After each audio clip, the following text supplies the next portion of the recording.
at the next time in this chamber.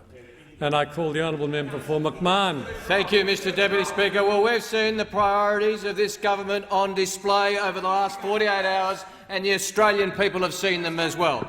A government which can't work out whether their biggest priority is to decide when to tear down their Prime Minister or how to tear down a statutory independent office holder. They're going around the corridors of this building saying, shall we do it this week, or should we do it next week, or should we wait till after the budget? There's little meetings all around the building deciding on timing. When will they tear down the Prime Minister of this nation?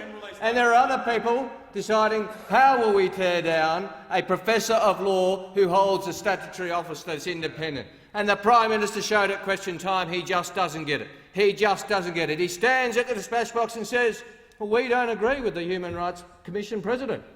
Well, that's not the point. The former government didn't agree with things that the Human Rights Commission did either.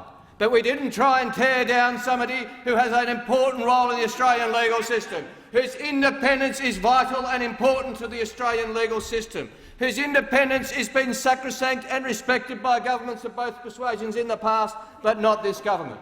And the Prime Minister comes in here and says, well, we're more focused on real issues important to the Australian people. Well, guess what? Good government's important to the Australian people. Honesty and integrity is important to the Australian people, and the Australian people know they don't get it from this Prime Minister.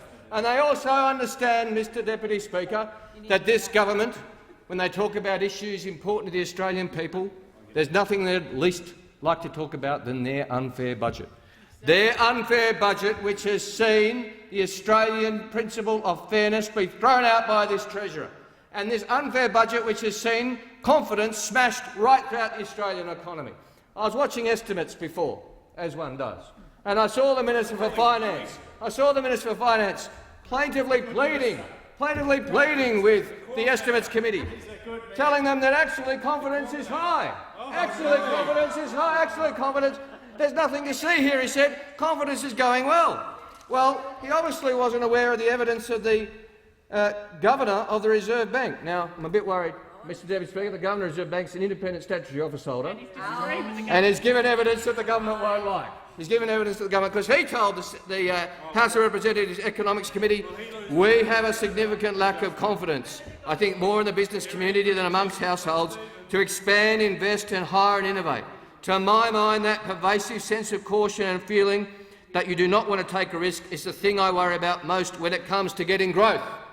That's the Governor of the Reserve Bank, giving evidence before the House of Representatives Committee. The same day he gave evidence that he did not advise the Cabinet about the federal budget, unlike had been leaked out by the government, unlike had been briefed out of the Cabinet room by the government.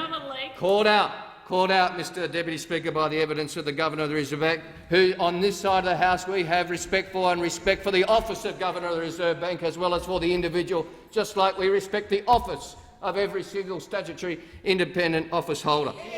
Just like we respect the importance of fairness and confidence in the Australian economy, that the fact that this government has overseen a situation where we now have 795,000 unemployed people right across the country, the highest level since 1994, Mr Deputy Speaker. More unemployed people in Australia today than at any time since 1994.